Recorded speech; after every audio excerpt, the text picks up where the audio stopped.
আমি ক্যাপ্টেন শাহনাজ জাহান, রিটায়ার্ড।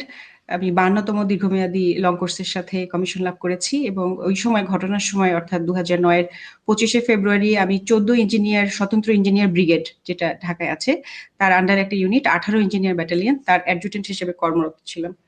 তো ফার্স্ট পয়েন্টটা যেটা ছিল যে যখন সেই সময় আমি অ্যাডজুটেন্ট হিসেবে কর্মরত ছিলাম, তা আমাদের তো সকাল 8টার সময় আমাদের ফার্স্ট অফিস বসে যায়, অর্থাৎ পিটির পরে অফিস বসে যায়।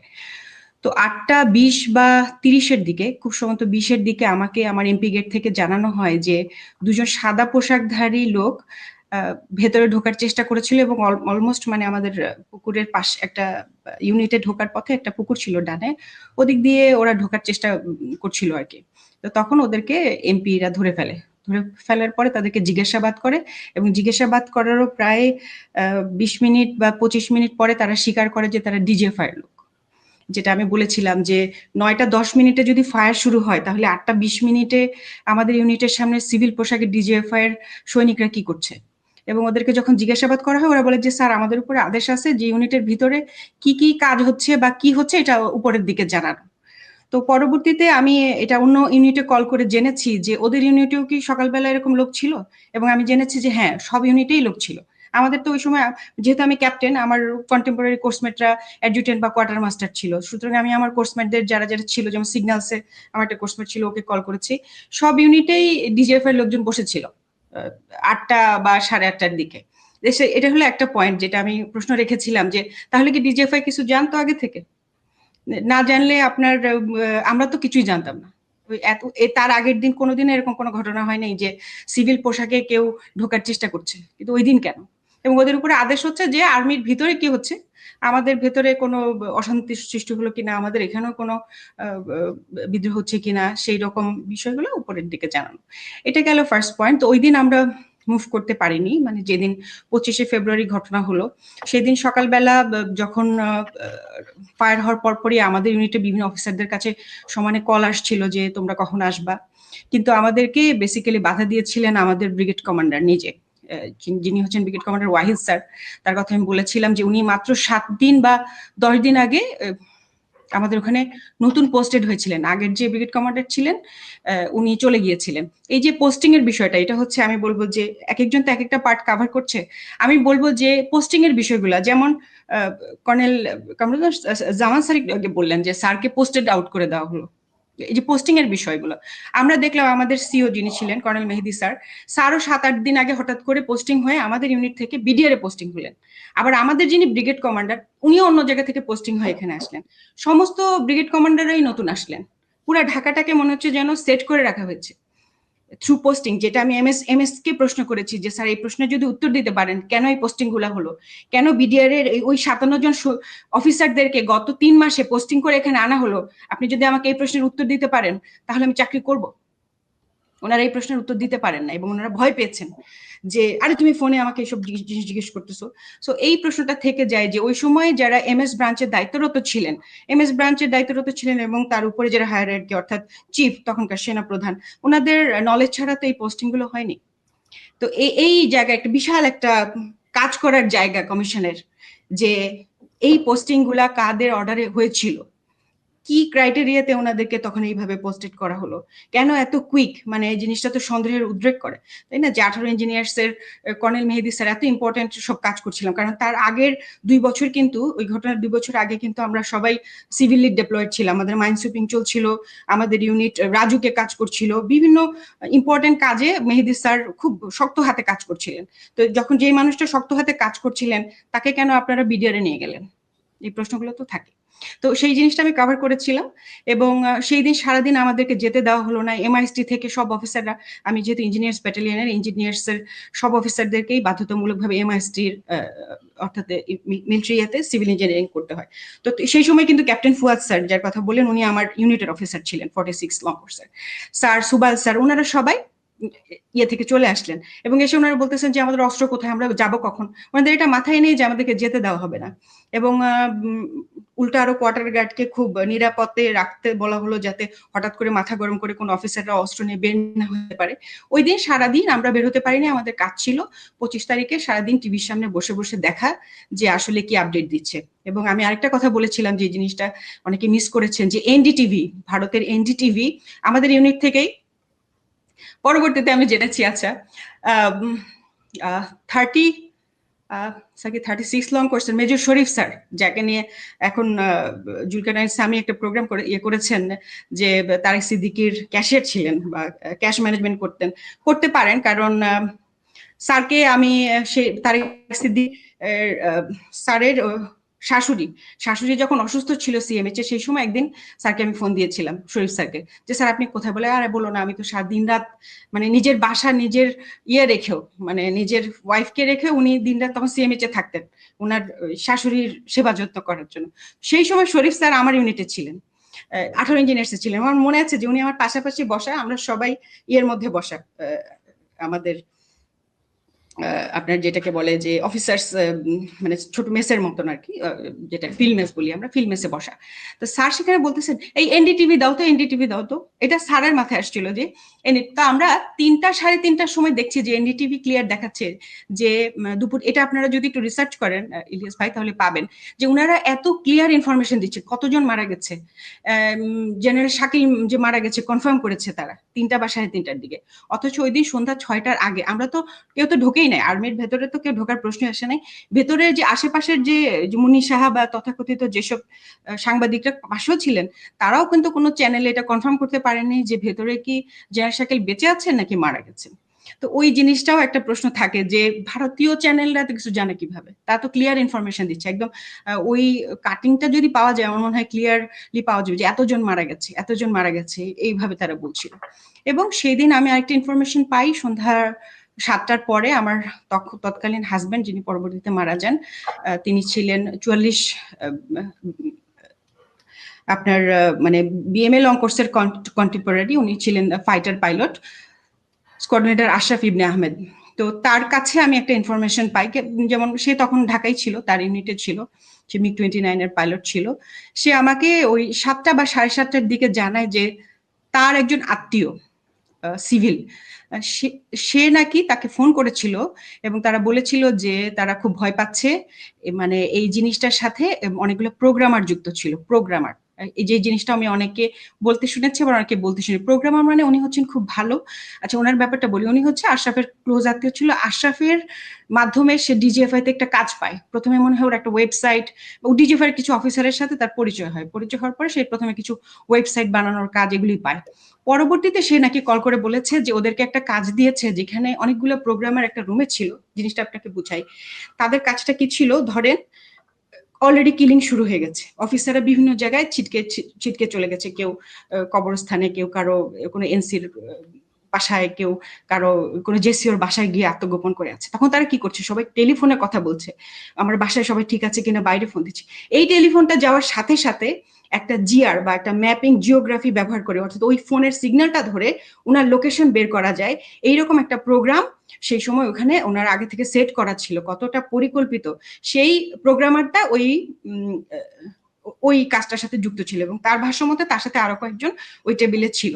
এখন ওইখানে এই কাজটার যে কমান্ড দিচ্ছিল তাকে তারা দেখে নাই। যেমন আমরা আজকাল অনেক সাইবারিয়া দেখি না, ক্রাইম দেখি না, যে আপনি বসকে দেখতে পাচ্ছেন না, শুধু তার ভয়েস কমান্ড শুনছেন। সে যেমন বললো যে ওকে একটা সিগন্যাল দিল, ওই সিগন্যাল দেওয়ার সাথে সাথে ওনারা কি করলো, ওনারা ম্যাপিং করে ওই জিআরটা বের করলো এবং বের করে ওই লোকেশনটা দিল যে এই লোকেশনে এই লোকটা আছে।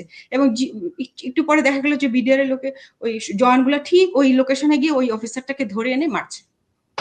এটা হয়েছিল। এখন এইটার টেকনোলজি কি বা সেটা আমার জানা নাই, কিন্তু এটা আরো রিসার্চের মানে জায়গা রাখে এবং কমিশন এটা করতে পারে। যে এবং আমি যতটুকু জানি যে গ্রামীণ ফোন, সিটিসেল যে এটা ব্যবহার করুক না কেন, যার যে ফোন থাকুক না কেন, ওই ফোনটা ইন্টারসেপ্ট করার জন্য একটা পার্টিকুলার ডিভাইস দরকার ছিল, যেই ডিভাইসটা ওই বিডিআর এর ভেতরেই লাগানো থাকতে হবে। এবং এটা আমার ইন্টারগেশন, যখন আমি 27শে ফেব্রুয়ারি ঢুকি, আমি জিজ্ঞেস করেছিলাম যে এরকম কোনো তোমাদের টাওয়ারে কোনো মেশিন লাগাইছে নাকি, তখন অনেক সৈনিক বলেছে যে হ্যাঁ তো স্যার লাগাইছে। ওই বিষয়টা আসতে পারে। এই ছিল আমার গেল হলো 25 তারিখ। 26 তারিখে আমরা সারাদিন আবাহনী মাঠে ছিলাম। আমাদেরকে মুভ করতে বলা হলো, কিন্তু আমাদেরকে বলা হলো যে আদেশ দেওয়ার আগে আমাদের ভেতরে ঢোকার দরকার নেই। 46 ব্রিগেড অলরেডি এই দায়িত্বে আছে, তারা কর্ডন করছে, তারা অন্যান্য কাজকর্ম করবে। যখন আমাদের এক্সট্রা রিজার্ভ ফোর্স হিসেবে ইঞ্জিনিয়ার ব্রিগেডকে দরকার হবে, আর্মস তো দুইটা, এরপরে আছে সিগন্যালস একটা ব্রিগেড আছে, তো আমাদেরকে তখন ডাকা হবে। তো ওইখানে ওই আবাহনী মাঠে 26 তারিখ সারাদিন সকাল থেকে সন্ধ্যা পর্যন্ত, সকাল থেকে একেবারে আপনার রাত 8টা পর্যন্ত আমি ওখানে উপস্থিত ছিলাম। আমরা বুলেট প্রুফ জ্যাকেট পরে, এবং আমি একমাত্র নারী কর্মকর্তা ছিলাম সেখানে।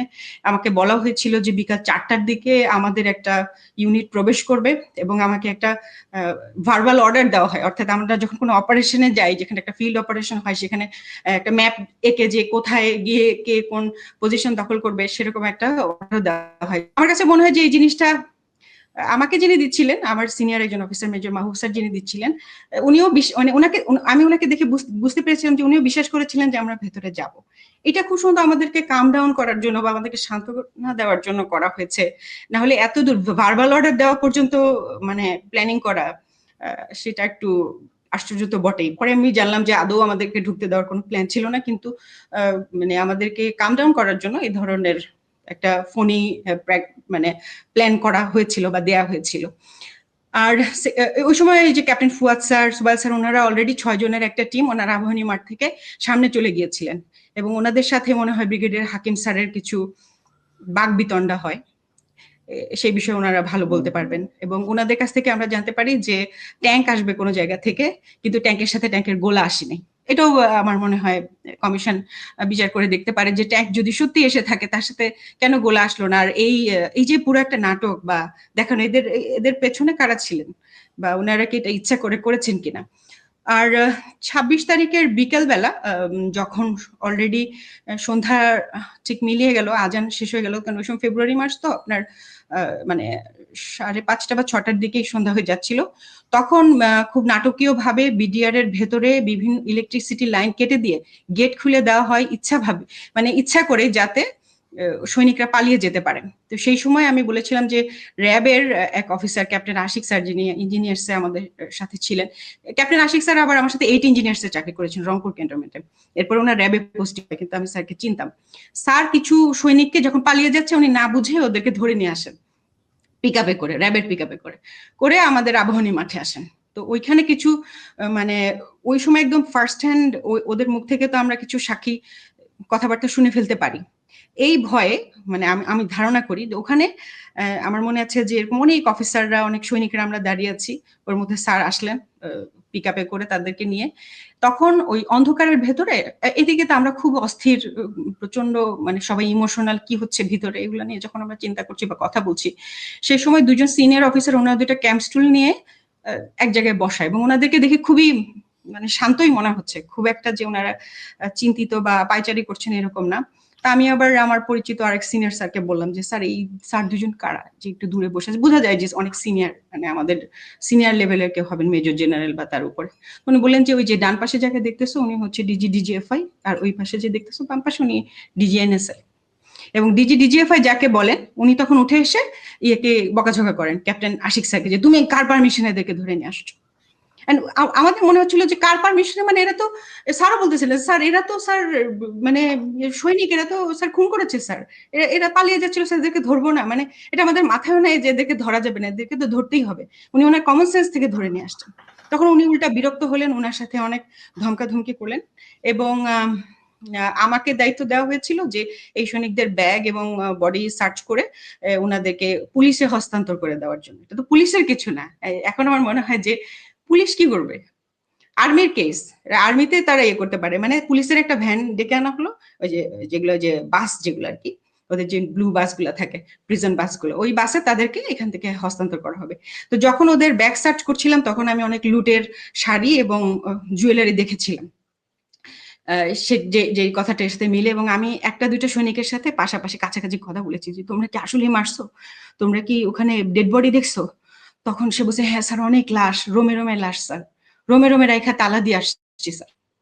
এবং ওর চোখটা, একটা ছেলেই শুধু ওইভাবে কথা বলতেছিল, ওর চোখটা এত মানে ঠান্ডা এবং মানে লাল হয়েছিল যে আসলে মনে হচ্ছিল যে খুব গায়ে কাটা দেওয়ার মতন অবস্থা আর কি। আর আরো 2-3টা সৈনিক দেখলাম তেমন কিছু জানে না, বলছে স্যার আমরা কিছু জানি না স্যার, আমাদেরকে ভয় দেখাইছে স্যার, আমাদেরকে যেভাবে বলছে আমরা সেরকম করছি। তো বুঝলাম যে কিছু কিছু 2-1টা আছে ওরা এগুলা ডাইরেক্ট কিলিং করেছে বা ওই পরিকল্পনার সাথে ছিল, ম্যাক্সিমামই আসলে ওরা জানেই না যে ওরা কিসের মধ্যে পড়েছে, এরকম একটা অবস্থা আর কি। এই গেল আমার 2টা কথা। যদি আমি 26 তারিখ ধরি, একটা হচ্ছে যে ডিজিএফআই কেন আমাদেরকে বাধা দিলেন, উল্টা আর আমাদের সাথে রাগ করলেন যে কেন তোমরা পলাতক এদেরকে ধরে নিয়ে আসলে, তাদের তো পালিয়ে যেতে দেওয়া হচ্ছিল অন্ধকার করে, লাইন কেটে যে তাদেরকে পালিয়ে যেতে দেওয়া হচ্ছিল, এই বিষয়টা অবশ্যই ওই সময় সমস্ত পত্র পত্রিকায় এসেছিল। আর 3 নাম্বার হচ্ছে যে এই যে এরা যে মানে বললো যে এরা ঠিক জানে না কে তাদের কমান্ড করছে, এই যে জিনিসটা সবার মুখ ঢাকা ছিল।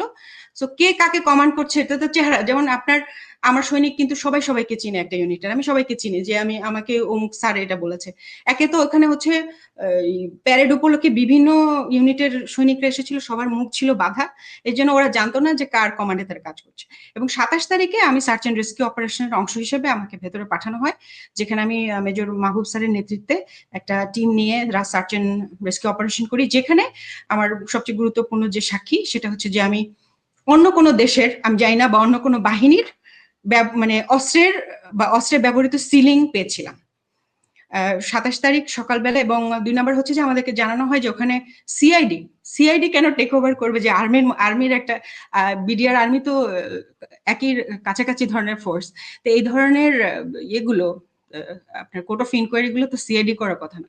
তো সিআইডির প্রধান আব্দুল কাহার আকন্দকে বানিয়ে সেই সময় অফিসার্স মেসের নিচে একটা খোলা হয়, একটা সেল খোলা হয়, এবং আমাদেরকে বলা হয় যে সার্চ অ্যান্ড রেস্কিউ অপারেশনে কোনো কিছু সন্দেহজনক অথবা কোনো আলামত পাওয়া গেলে এই বিষয়গুলো সিআইডি কে জানানোর জন্য।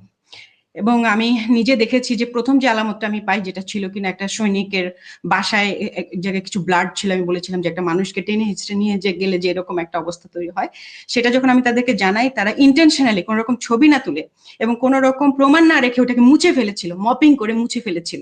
ওইটা আমার নিজের চোখে দেখা। প্রথম থেকে তাদের কাজ ছিল কিছু ওদেরকে বললে ওরা মুছে ফেলতেছে। ওরা আগুন, আমি এরপরে যে এক জায়গায় আগুনে ওনাকে মনে হয় পুরানো হয়েছে কোন একটা অফিসারকে, ওনার মানে আপনার জুতার টুকরা, পোড়া পোড়া কাপড়ের টুকরা, এগুলো একটা মানে আমাদের দিয়ে যে ইঞ্জিনিয়ার্স এর কিন্তু এক্সকেভেটর থাকে, আমাদের একটা এক্সকেভেটর নিয়ে যাওয়া হয়েছিল, ওইটা দিয়ে ওরা খুঁড়ে বের করছিল। তো আমি যখন ওনাকে বলছি, ওটাও ওরা মানে গায়েব করে দিচ্ছে, এবং আপনি কোনো রিপোর্টে কোথাও এগুলি পাবেন না। তো তাহলে কি আমি ধরে নিব যে আব্দুল কাহার আকন্দ সবকিছু জেনেই শুরু থেকেই আলামত ধ্বংস করেছিল? এবং কনক স্যারের প্রোগ্রামে যেদিন আমি এই কথাটা বলি, ওই দিন উনি বাংলাদেশে ছিলেন, ওই দিন রাতে উনি পালিয়েছেন। ওই দিন রাতে উনি যখন এয়ারপোর্টে গিয়েছেন, ওনার নামটা যখন আমি বলি, সেই দিন রাত্রেবেলা কিন্তু কনক ভাই ফোন দিয়েছিলেন এয়ারপোর্টে, এবং এয়ারপোর্ট ইমিগ্রেশন পুলিশ আমতা আমতা করলো, এবং এই কথার মাঝখানে উনি পালিয়ে চলে গেলেন।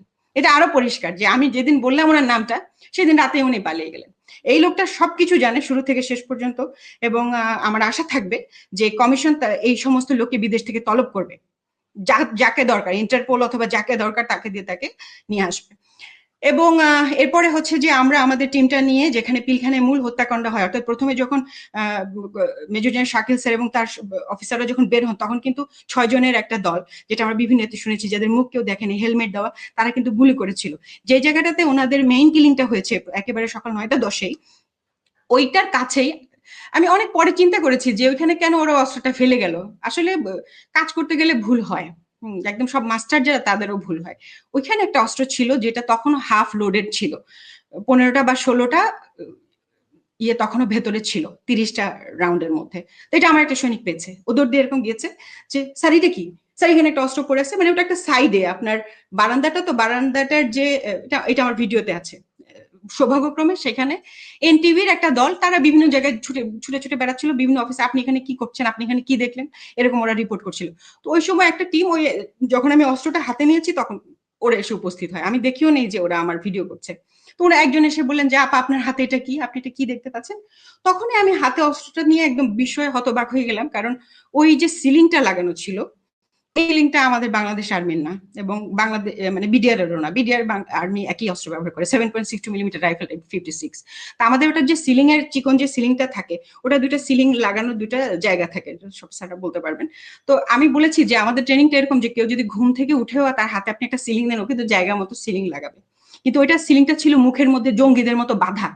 আপনি একটা ওড়না দিলেন বা আপনি একটা যে গামছা দিয়ে মুখ বেঁধে একটা নিয়ে আপনি সিলিং বানালেন, এটা হচ্ছে আপনার কি বলবো সিভিল জঙ্গি বা সন্ত্রাসীদের কাজকর্ম। তো ওর ওই সিলিংটা ওটা মুখ দিয়ে বাঁধা, এবং ওই যে সিলিংটা ওটা মানে মানে আমাদের মিলিটারি সিলিং, মানে কিন্তু মানে আমাদের বাংলাদেশ আর্মির না। আমি মিলিটারি কেন বলতেছি, ওই যে ওরকম হালকা জলপাই কালারের কিন্তু এরকম মোটা একটা সিলিং, যার মধ্যে বড় করে টাইগার লেখা। টাইগারটাও মানে ভেতরে করা বুনা, মানে এটা এমন না যে পরবর্তী থেকে প্রিন্ট করেছে। এটা একটা সত্যিকারের ordinance item, but not from our country. এটা খুব ইম্পর্টেন্ট সাক্ষী আমি বলবো যে এই ওই সিলিংটা পরবর্তীতে আমি গুগল করেছি এবং আমার গুগলে এসেছে যে ওই তামিল টাইগার এই সিলিং এই ধরনের ব্যবহার করে। আমার মনে আছে যে ওই সময় আরেকজন মেজর, উনিও এরকম কিছু আইটেম পেয়েছিলেন, যেমন বাইনোকুলারের খাপ, তারপরে অন্য ধরনের কিছু অ্যামুনেশন, এগুলো পেয়েছিলেন। এবং ওই ভিডিও ফুটেজটাও ওই দিন রাতে বেলায়, যেদিন এনটিভিতে দেখানো হয়, আমারটা তো দেখানো হয়, স্যারেরটাও দেখানো হয়, আমার দুইটা ফুটেজ দেখানো হয়। আরেকটা ফুটেজ ছিল, এখান থেকে আমরা চলে গেলাম, এরপরে হচ্ছে যে আমি একটা গাড়ির সামনে দাঁড়িয়েছিলাম, যেখানে অনেকগুলো গাড়িকে চালিয়ে নিয়ে আপনার গাছের নিচে অথবা আপনার একটা চারদিকে কি বলে গোলঘরের ভিতরে ঢুকিয়ে নিয়ে সেখানে ওইটাকে পোড়ানো হয়। এবং ওই পোড়ানোটা যে এমন ভাবে পোড়ানো, মানে অল্প অল্প পোড়ানো, পুরা গাড়ি পুড়ে তো শেষ, আপনার স্টিল গুলোও গলে গেছে। পরে আমি শুনলাম মানে সৈনিকদের কাছ থেকে কথাবার্তা বলে, ওরা এক ধরনের পাউডার ইউজ করেছিল, বিশেষ ধরনের পাউডার, যেটাতে কোনো আলামতি থাকবে না ভিতরে কি ছিল, এইরকম পাউডার। তো ওই পাউডার তারা আগে থেকে বিপুল পরিমাণে পাউডার তাদের কাছে মজুদ ছিল। আরেকটা জিনিস আমার মনে আছে যে যখন সৈনিকরা পালিয়ে গেছে, তারা তো সবাই তাদের বুলেট প্রুফ জ্যাকেট ফেলে পালিয়ে গেছে। শত শত শত শত বুলেট প্রুফ জ্যাকেট আমি নিজের চোখে দেখেছি, সবগুলা ওই যে ওয়ালটা আছে না, ওয়ালের মধ্যে ছাড়া, মানে ওইটাকে ওরা খুলে খুলে ওরা পালিয়ে গেছে সিভিল ড্রেস পরে, যেটা হোক। শত শত বুলেট প্রুফ জ্যাকেট ওখানে থাকার প্রশ্নই আসে না, কারণ বুলেট প্রুফ জ্যাকেট একটা ইউনিটে থাকেই 3 থেকে 4টা অফিসারদের জন্য। আমি আমার ইউনিটের কথা বলতে পারি, 18 ইঞ্জিনিয়ার্স আমাদের কাছে কোনো বুলেট প্রুফ জ্যাকেটই ছিল না যখন আমরা অপারেশনে যাব। আমরা অন্য ইউনিট থেকে এনে 27 তারিখ সকালবেলা আমাদের লোক গেছে, দুপুরবেলা এনে 26 তারিখ সকালবেলা গেছে, দুপুরবেলা এনে আমরা বুলেট প্রুফ জ্যাকেট পরেছি। ওদের কাছে এই চালান কিভাবে আসলো? আমি এটাও নিজে নিজে একা একা মাথাবড়ি করে ইনভেস্টিগেশন করেছি যে হ্যাঁ ঠিকই 2009 ফেব্রুয়ারিতে ঘটনা ঘটলো না, আপনারা দেখবেন 2008 সেপ্টেম্বর মাসে এই চালানগুলো এসেছে, এই বিপুল পরিমাণে যে আপনার বুলেট প্রুফ জ্যাকেট গুলো সেগুলো সেখানে এসেছে। এটা আমি বের করেছি এবং কমিশন যদি চায় আমি তাদেরকে হেল্প করব আরো ফার্দার। শুধু তাই না, এই চালানগুলো কারা নিয়েছে? 44 রাইফেল ব্যাটালিয়ন। আপনি সবকিছুতেই 44 রাইফেল ব্যাটালিয়নকে পাবেন। 44 রাইফেল ব্যাটালিয়নের অফিসারদের কারো বাসায় কোনো রকম হয়নি, কোনো রকম ভ্যান্ডালিজম হয়নি। সব ভাবিরা আগে থেকে জানতেন, ওনার কেউ ভেতরে ছিলেন না। 44 রাইফেল ব্যাটালিয়নের কোনো অফিসারের ওয়াইফ ভেতরে প্রেজেন্ট ছিলেন না, তারা সবাই বাইরে আগে থেকে হয় মেসেজ ছিলেন নাহলে বাসায় ছিলেন। কেন? আপনারা কি জানতেন? আপনারা জানলে বললেন না কেন বাকি লোকগুলাকে? তাদের অপরাধটা কি? আরেকটা ভাবিকে তো বলতে পারতেন। এই কথাটাও আপনারা কেউ বললেন না। এটা আমার দুঃখ ছিল এবং সেটা আমি বলেছি যে আমি এটা মেনে নিতে পারি যে অন্য দেশের মানুষেরা আমাদের শত্রু। আমি এটাও মেনে নিতে পারি যে চোর বাটপার রাজনীতিক কিছু লোক, রাজনৈতিক সন্ত্রাসরা আমাদেরকে মেরে ফেলতে এসেছিল। আমি এটাই শুধু মানতে পারি না যে আমরা কিভাবে পারলাম। একই ভেতরে 3টে ইউনিটের মধ্যে একটা ইউনিট কিভাবে তার ইনভলভমেন্ট। এই সমস্ত লোকেরা সবাই প্রায় বাইরে চলে গেছেন 44 রাইফেল ব্যাটালিয়নের। আমি চাইবো এবং আশা করব, যেটা নিয়ে শহীদ পরিবারদের একটা প্রোগ্রামে আমরা কথা বলেছি, যে তাদেরকে ইন্টারপোলের মাধ্যমে অথবা যে কোনো ইয়ের মাধ্যমে যে অন্য দেশ থেকে ফেরত আনার জন্য বাংলাদেশে, এবং তারা এটা খুব ভালো ব্যাখ্যা দিতে পারবেন যে কিভাবে তারা এটার সাথে ইনভলভ ছিলেন বা কত দূর ছিলেন বা কোন পরিস্থিতিতে আসলে ছিলেন। তো এই বিষয়টা এবং ওই কাটিংটাও এনটিভির কাছে আছে। আমি জানি না এতদিন পরে এনটিভি কে তলব করলে তারা আমাদের ওই ফুটেজ গুলা দিবে কিনা, ভিডিও ফুটেজ গুলা। অ্যাটলিস্ট কমপক্ষে 5 থেকে 10টা ফুটেজ ওদের কাছে ওই সময় আছে, কারণ ওই টিমটা ওই সময় ঘুরে বেড়াচ্ছিল এবং বিভিন্ন অফিসারদের কাছ থেকে আলামত গুলা সচিত্র ভাবে নিচ্ছিল। তো সেদিন রাত্রেবেলায় আমার ফুটেজটা তারা দিয়ে দেয় এবং তখন আমার সিও কে ডিজিএফআই থেকে ফোন করে থ্রেট দেওয়া হয় এইরকম ভাষায় যে এটা আমরা যেভাবে সে কথা বলছিল, যেখানে আগে থেকে পরিকল্পনা, মনে হচ্ছে এত অস্ত্র বারুদ কোথা থেকে উপস্থিত ছিল। আমি যেভাবে বলেছিলাম ওখানে আমি বলেছিলাম যে দেখে তো আসলে কোনো বিদ্রোহ মনে হচ্ছে না, একটা পরিকল্পিত লিডারশিপ আছে এরকম মনে হচ্ছে। মানে সামান্য কিছু সৈনিক তারা এরকম আপনার ট্রেনিং করা, মানে কি ভেতরে কমান্ডো করা অফিসারদেরকে মেরে ফেললো, কোনো কমান্ড ছাড়া, এটা মানে এটা এমনিতেই কমন সেন্সে বলে যে বিশ্বাসযোগ্য না, কিন্তু ভেতরের আলামত ওই দিনই বলছিল যে প্রচন্ড পরিকল্পিত, অনেক আগে থেকে পরিকল্পনা করা বিষয়টা। ওই কথাগুলো তো আমি ওই দিনই বলেছি। তারপরে যেটা হলো যে আমি এরপরে চাকরি ছেড়ে দিই একদিন পরে, আর 27 তারিখে, তো আমি 28 তারিখে আমি প্রথমে ইয়ে করি, অ্যাপেন্ডিক্স যে সাবমিট করি যে আমি এখানে আর চাকরি করব না, কারণ হচ্ছে আমার মোরাল ডাউন হয়ে গেছে।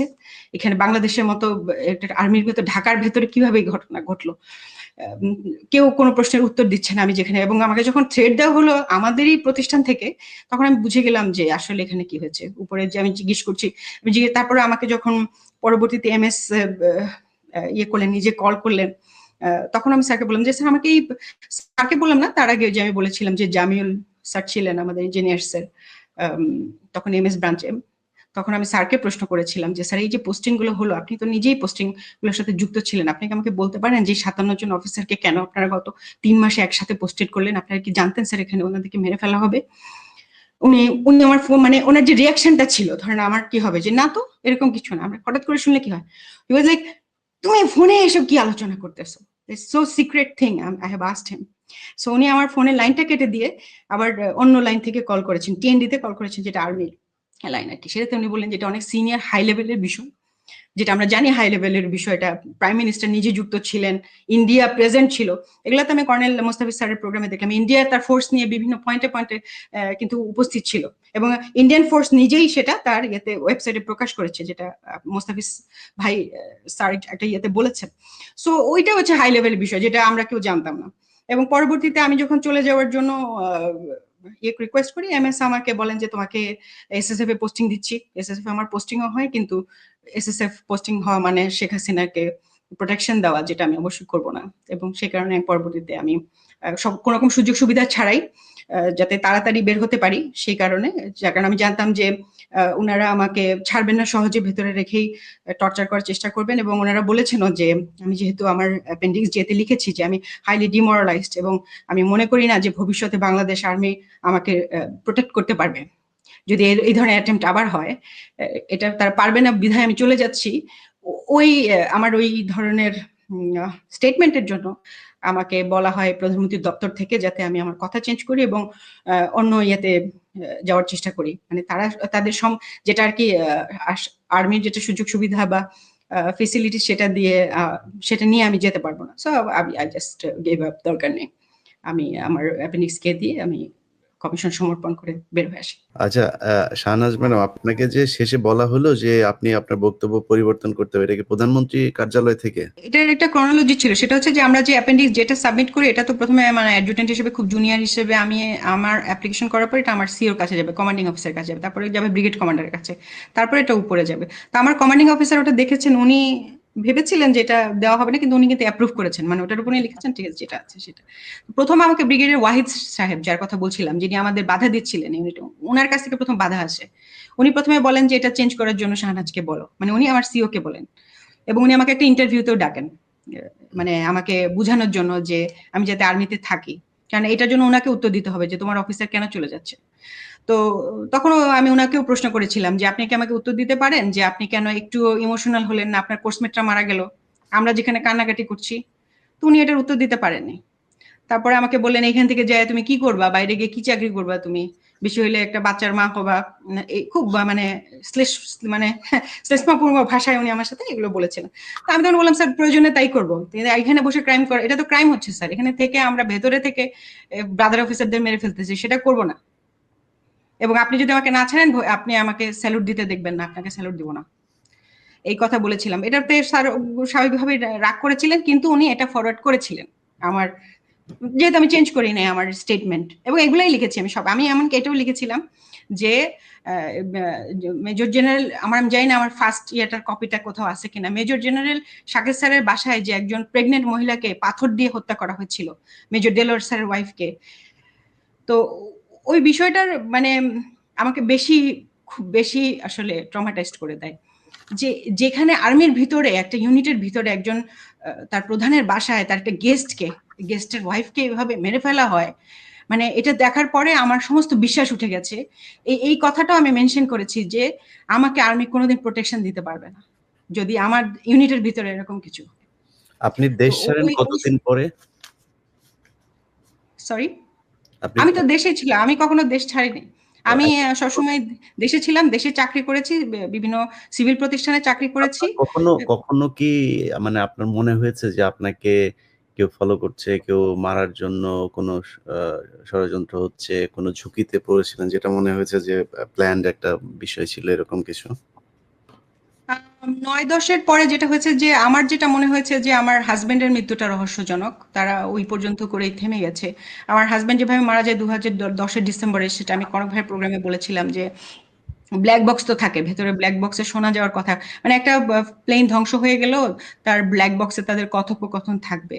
আমি বিভিন্ন স্কেলে বিভিন্ন জায়গায় ওই ব্ল্যাক বক্সে তাদের লাস্ট কি কথোপকথন ছিল সেটা জানতে চাই, এবং কেউই আমাকে এই ব্যাপারে হেল্প করেননি। মানে এবং মানে এয়ারফোর্সের পুরো ভাবচক্রটাই ছিল যে মানে হাস হাস, আমরা সবকিছু বলবো না আপনাকে, বা মানে থাকে না যে আমি আরো বেশি বেশি বলার চেষ্টা করে, আমাকে সান্ত্বনা দেওয়ার চেষ্টা করে, এরকম ট্রাই করেনি তারা। এবং আমি তার মৃত্যুটাই আমার কাছে নর্মাল মনে হয় না এত বছর পরেও, যে এই MiG-29 এর পাইলট একটা PT-6 এর মতো সাধারণ একটা এয়ারক্রাফট এইটা চালাতে গিয়ে মারা পড়লো, এবং ইঞ্জিনের গোলযোগ যেটা আমি বুঝলাম যে ইঞ্জিনে তাদের একটা প্রবলেম ছিল, এবং মানে ওরা এই পর্যন্ত যদি করেও থাকে, তো আমার ধারণা এই পর্যন্ত করে তারা থেমে গিয়েছে। এবং এরপরে যেটা হয়েছে যে আমি যদিও দেশে ছিলাম না, কিন্তু আমি বিভিন্ন সময় বিভিন্ন দেশে বেড়াতে গেছি, এবং ওগুলো আমি ফেসবুকে পোস্ট করতাম। তো অনেকের ধারণা হতো যে আমার, ইভেন আমার কোর্সমেট বলি বা সিনিয়র বলি বা আশেপাশে কোর্সের যারা মানে যারা আসলে আমাকে খেয়াল করতো যে আমি কখন কোথায় যাচ্ছি, তারা ভাবতো যে আমি বাইরে আছি। কারণ আমি ইউএস এর ভিসা পেয়েছিলাম 5 বছর, আমি শেভরন বাংলাদেশে প্রথম চাকরি করি, সেটা একটা আমেরিকান কোম্পানি। আলহামদুলিল্লাহ আমি বের হওয়ার পরপরই শেভরনে জয়েন করতে পারি। তো সেই সময় আমেরিকান কোম্পানিতে কাজ করার সুবাদে তারা আমাকে 5 বছর ভিসা দিয়েছিল, আমি আমেরিকায় কয়েকবার বেড়াতেও গিয়েছিলাম। তো যখন আমি আমেরিকায় গিয়ে বিভিন্ন ছবি দিয়েছি, অনেকের ধারণা হয়েছে যে আমি মনে হয় আমেরিকায় চলে গেছি। এই কারণে আমাকে নিয়ে আমার ধারণা খুব বেশি হয়নি। জি, বুঝতে তারপরে আবার ইউরোপেও গেছি, বিভিন্ন জায়গায় গেছি আর কি। ওইভাবে আমি খুব কন্ট্যাক্টও রাখি নাই, বা খুব বেশি গেট টুগেদারও যাইনি। আমরা যেদিন ভেতরে ঢুকি 27শে ফেব্রুয়ারি সকালবেলা, তখন আমি প্রথম মেজর মাহবুব স্যারকে যখন বললাম যে স্যার আদেশ কি বা কি কাজ শুরু করবো, ওইদিন কিন্তু স্যার খুব হতাশ ভাবে বলছিলেন যে কি সব শুনছি এদের কাছ থেকে, কারা নাকি আসছিল, বাইরের লোক নাকি আসছিল, ওরা নাকি মাইক্রোবাসে করে চলে গেছে, তারপরে একটা প্লেনও লেট করে গেছে। অর্থাৎ 27 তারিখ তো 26 তারিখে একটা মাইক্রোবাসে করে বাইরের যে লোকেরা ভেতরে ঢুকেছিল তারা বের হয়ে যায়, এটা বিডিআর লোকেদের ভেতরকার এদের সাক্ষীদের বক্তব্য। হ্যাঁ, ওরা বের হয়ে যায় এবং একটা প্লেন, যেই plane charter plane, special plane তাদের জন্য ওয়েট করছিল, এবং সেইটা মানে কিছুক্ষণ লেটও করে। এই বিষয়টাও আমি কনক স্যারের প্রোগ্রামে বলেছিলাম, এখানে মিস করেছি। এটা অবশ্যই বের করতে হবে যে ওই মাইক্রোবাসের ব্যাপারে অবশ্য পরবর্তীতে অনেক কিছু শুনেছি, এমনকি টেলিভিশনে ওই সময় দেখানো হচ্ছিল যে দুনিয়ার কাউকে ঢুকতে দেওয়া হচ্ছে না, আর্মিকে ঢুকতে দেওয়া হচ্ছে না, কিন্তু রেড ক্রিসেন্ট যেটা সেনাবাহিনী দ্বারা পরিচালিত হয় এখনো, তো মানে হেড আমি শুনেছিলাম রেড ক্রিসেন্টের একটা মাইক্রোবাসকে কিন্তু ঢুকতে দেওয়া হচ্ছিল। কি গ্রাউন্ডে? মানবতার গ্রাউন্ডে। মানবতার কোনো গ্রাউন্ডে কোনো লোক ওখানে ঢুকতে পেরেছে? তাদের কিন্তু একটা ওই সময় ঢুকেছিল, এবং ওইটা ওই সময়কার ফুটেজ গুলোতেও আছে। তো ওইটা বের হয়ে যায়, এবং বিডিআর সাক্ষীদের কথা মতে ওখানে ভেতরে কিলাররা চলে যায়। এবং আমি অন্য সূত্র থেকে জানি, হয়তো ক্যাপ্টেন ফুয়াদ স্যার বলবেন, ফুয়াদ স্যার ওই মাইক্রোবাসটাকে আটকেছিলেন, এবং উনি একবার খুলে ভেতরে দেখেছিলেন যে এরা কারা। উনি তো বুঝে নাই, মাত্র ড্রেস চেঞ্জ করে ওরা ইয়ে করছিলেন, তখন ইমরুল কায়েস স্যার নাকি এসে ধমক দিয়ে ওই একদম একটা কে বলছে এখানে। এটা আমি স্যারের অন্য একটা ইয়েতে শুনেছি, স্যার যদি ডিরেক্টলি এখানে বলেন। তো আমার কথাটার সাথে ওই কথাটা মিলেছে, এই জন্যই স্যারকে কোট করলাম যে এখানে তো সৈনিকরা বলেছে যে মাইক্রোবাসে করে কারা চলে গেছে, এই খুব ইম্পর্টেন্ট কথাটা মিস হয়েছে, যেহেতু আপনি ক্লু গুলা কালেক্ট করছেন। এই একটা। আর 2 নাম্বারটা হচ্ছে, সবসময় আমার মনের মধ্যে প্রশ্ন ছিল যে ওই সময় তো একটা ডিটেল এই যে ভিডিও ছবি ব্রিগেডিয়ার হাসান নাজির স্যারের কাছে ছিল, এমনকি লেফটেন্যান্ট জেনারেল জাহাঙ্গীর স্যার, যিনি বর্তমানে আমাদের স্বরাষ্ট্র উপদেষ্টা, উনি নিজে দেখেছিলেন এইসব ফুটেজ, তাই না? সুমন স্যার যেটা বললেন যে গুলজার স্যারকে যে মারা হবে সেজন্য যে কবর খোঁড়া হবে, এই ভিডিও যে একটা সৈনিক করেছিল, এইটা তো স্যার জাহাঙ্গীর স্যারকে দিয়েছিলেন। স্যার তো সেটা দেখেছেন নিজে, সেই কপিগুলা কোথায়? সেই যে মূল যে ওই সময়কার যে তদন্তর যে কপিগুলা, যেটা real copy, not the fake one, সেই কপিগুলো কোথায়? সেই আলামতগুলো কোথায়? আর স্যার যদি ওটা নিজেরা দেখেও থাকেন, স্যাররা কি ওগুলা নিয়ে কোনো কথা বলবেন? এবং আমার মনে আসলে একটা খুব আশ্চর্য প্রশ্ন যে এটা 5 মাস পরে কেন কমিশন হলো। আমরা তো কথা আজকে বলিনি না, আমরা কিন্তু একেবারে 5ই আগস্টের প্রোগ্রামের পরে 10 তারিখে সুমন স্যার 10 তারিখ বা আমি 12 তারিখে বলেছি। বাই দ্য ওয়ে এরপরে একটা ইন্টারেস্টিং, যে জন্য আসিফ নজরুলকে আমার সন্দেহ হয়, হঠাৎ করে আমাকে ব্রিগেডিয়ার হাসান নাসির স্যার বললেন আমার ওই এর পর যে আসিফ নজরুল আমাদেরকে ডেকেছেন, তুমি যেতে পারবে কিনা, মানে বিডিআর তখন একটা শোনা যাচ্ছিল যে একটা কিছু তারা করবেন। তখন আমাকে আমি বললাম স্যার এত কুইক নোটিসে তো যেতে পারবো না, আপনি 10টায় বলেছেন 11টায় যেতে বলছেন, এত আমি এখন সচিবালয়ে যাবো কিভাবে। তা আমি দেখি ফুয়াদ স্যার আছে, ফুয়াদ স্যারকে ফোন দিলাম, ফুয়াদ স্যার বলকে হ্যাঁ আমি তো সচিবালয়ের সামনেই আছি। কেন কি বলো তো, আমি বললাম স্যার তাহলে আপনি একটু যান, আমি আসিফ নজরুল সাহেবকে আপনি পুরো জিনিসটা খুলে বলেন, ওনাদের এটা খুবই ইম্পর্টেন্ট। মানে তখনও আমার আসিফ নজরুল সাহেব তো ওইটা তখনই শুনেছেন, এবং আমি বললাম যে যদি ওনার আমার কাছ থেকে কিছু শোনার থাকে আমাকে একটা কল দিতে বলবেন, আমি ভিডিও কলে ওনাকে বুঝিয়ে বলবো। তা আমরা তো ওনার কাছে আমার কথা, আমাদের সমস্ত কথা 15 আগস্ট থেকে 20 আগস্টে বলেছি, কেন 5 মাস পর্যন্ত ওনারা কোনো ব্যবস্থা নিলেন? এবং ওনাদেরকে যদি জিজ্ঞেস করে ওনারা কি স্বীকার করবেন যে ওনারা বিষয়টা আগে থেকেই জানতেন?